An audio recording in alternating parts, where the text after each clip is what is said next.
آخر کیوں اس نے اپنی دوست کی پیٹھ پہ وار کیا؟ آخر کیوں مسلم دنیا اور روم کے حکمران اس سے تنگ تھے؟ آخر کیوں وہ اپنے سپاہیوں کو حشیش کا نشہ کرواتا تھا؟ دوستو، میں ہوں آپ کا یوٹیوبر دوست جنید علی، اور آپ دیکھ رہے ہیں میرا یوٹیوب چینل سید جنید علی آفیشیل۔ السلام علیکم دوستو، جیسے کہ میں پہلے بھی کہہ چکا ہوں کہ یہ دنیا دھوکے بازوں کا مسکن ہے، جو صرف اپنے فائدے کے لیے کسی کا بھی گھر، یہاں تک کہ لوگوں کا دین ایمان بھی برباد کر دیتے ہیں۔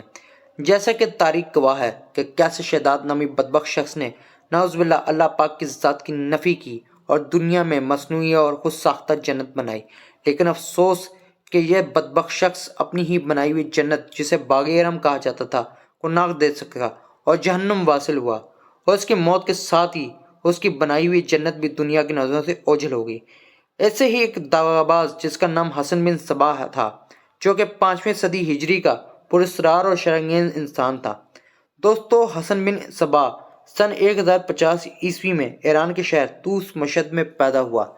تعلیم ایران کے قدیم شہر نیشاپور کے ایک مدرسے میں حاصل کی، جہاں عمر خیام اور نظام الملک توسی اس کے دوست بنے۔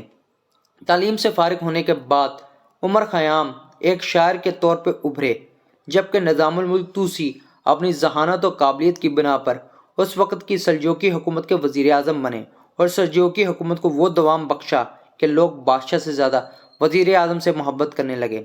جب حسن بن صبا کو یہ پتہ چلا کہ اس کا دوست نظام الملک توسی سلجوقی حکومت کا وزیر اعظم بن گیا، تو وہ مدد مانگنے کے لیے نظام الملک توسی کے محل گیا۔ دیکھا جائے تو حسن بن صبا فطرتاً چالاک اور کائیاں اور موقع پرست شخص تھا۔ اسے قدرت کی طرف سے بولنے سمجھنے کا کمال فن حاصل تھا۔ یہی وجہ ہے کہ حسن بن صبا نفسیات اور علم السحر کا ماہر تھا۔ نظام الملک توسی نے اسے اس کی خواہشات کے مطابق محل کے کوتوال کا درجہ دے دیا، لیکن حسن بن صبا، جو کہ حسد طبیعت کا مالک تھا، اس عہدے سے بھی خوش نہیں ہوا، اور ایک دن بادشاہ وقت اور نظام الملک توسی کے درمیان بات چیت ہو رہی تھی تو اچانک حسن بن صبا نے کہا کہ وہ سلطنت کا مالک گوشوارہ 40 دن کے اندر اندر بنا کے دے سکتا ہے، جو کہ ایک ناممکن سی بات تھی۔ لیکن بادشاہ وقت نے حسن بن صبا کو اجازت دے دی، جس پر حسن بن صبا نے 40 دن کے اندر اندر مالک گوشوارہ بنا کے تو دے دیا، لیکن اس کے بدلے سلجوقی حکومت کی وزارت عظمیٰ کا مطالبہ بھی کیا۔ لیکن جانچ پڑتال پر پتہ چلا کہ یہ گوشوارہ نقلی ہے، جس پر بادشاہ وقت نے حسن بن صبا کو سزائے موت کا حکم دیا۔ لیکن نظام الملک توسی کو رحم آ گیا، اور انہوں نے بادشاہ وقت سے حسن بن صبا کو معاف کرنے کی گزارش کی۔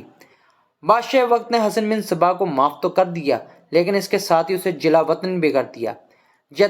جلا وطن ہونے کے بعد بھی حسن بن صبا اپنی حرکتوں سے باز نہیں آیا، اور مختلف حالات کا مقابلہ کرتے ایران کے شہر قزوین جہاں پہنچا۔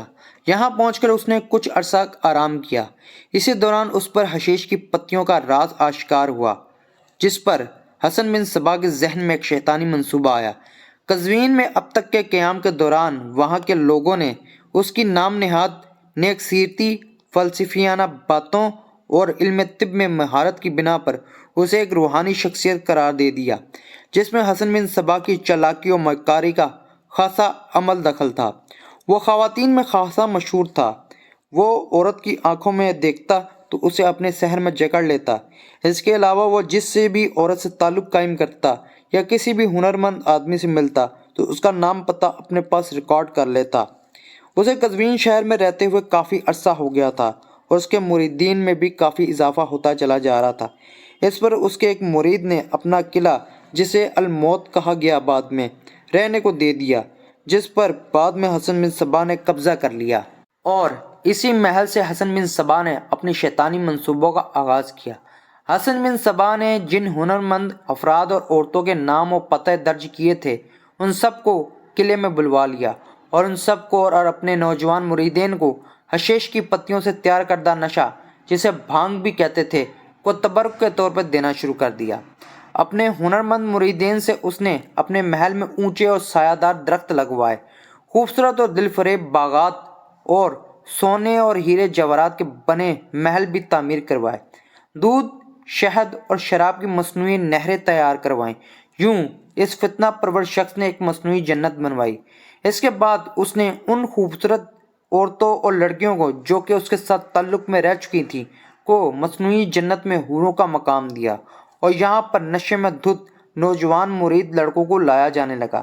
جب یہ لڑکے خوبصورت لڑکیوں اور اپنے ارد گرد کے خوبصورت مناظر دیکھتے تو انہیں سچ مچ کی جنت کا گمان ہوتا۔ اس کے بعد ان لڑکوں کا حسن بن صبا کی شخصیت پر یقین مزید پختہ ہو جاتا۔ اسی چیز کا فائدہ اٹھاتے ہوئے حسن بن صبا نے لوٹ مار اور قتل و غارت گری کا بازار گرم کر دیا۔ وہ اپنے لڑکوں کو، جنہیں حشیشین کہا جاتا تھا، کے ذریعے کئی سلطان اور معزز شخصیات کا قتل کروایا۔ انہی میں سلجوقی حکومت کے کئی اعلیٰ عہدیداران اور وزیر اعظم نظام الملک طوسی کے 2 فرزند بھی شامل ہیں۔ حسن بن صبا حشیشین کے نام سے کرائے کے قاتلوں اور ڈاکوؤں کی فوج کی بدولت اپنے کرب و جوار میں واقع ریاستوں کا ناک میں دم کیا ہوا تھا۔ صرف مسلمان حکمران ہی نہیں بلکہ صلیبی حکمران بھی اس کے شر سے محفوظ نہیں تھے۔ گو کہ صلیبی حکمرانوں نے حسن بن صبا کے ذریعے سلجوقی خاندان کے کئی افراد کو موت کے گھاٹ اتروایا، لیکن اس کے باوجود حسن بن صبا بھاری رقم کے عوض صلیبی معزز شخصیات کو بھی قتل کرتا رہا۔ اس کے مریدین کی وفاداری کا یہ عالم تھا کہ وہ اس دھوکے باز شخص کے کہنے پر اپنی جان تو کیا، اپنے والدین کی جان بھی لینے کو تیار ہو جاتے۔ اسی حالات کو مد نظر رکھتے ہوئے سلطان ملک شاہ اور سلطان احمد سنجر سلجوقی نے متعدد بار اس فتنے کا سر کچلنے کے لیے اس کے قلعہ الموت پر چڑھائی کی، لیکن کامیاب نہ ہو سکے۔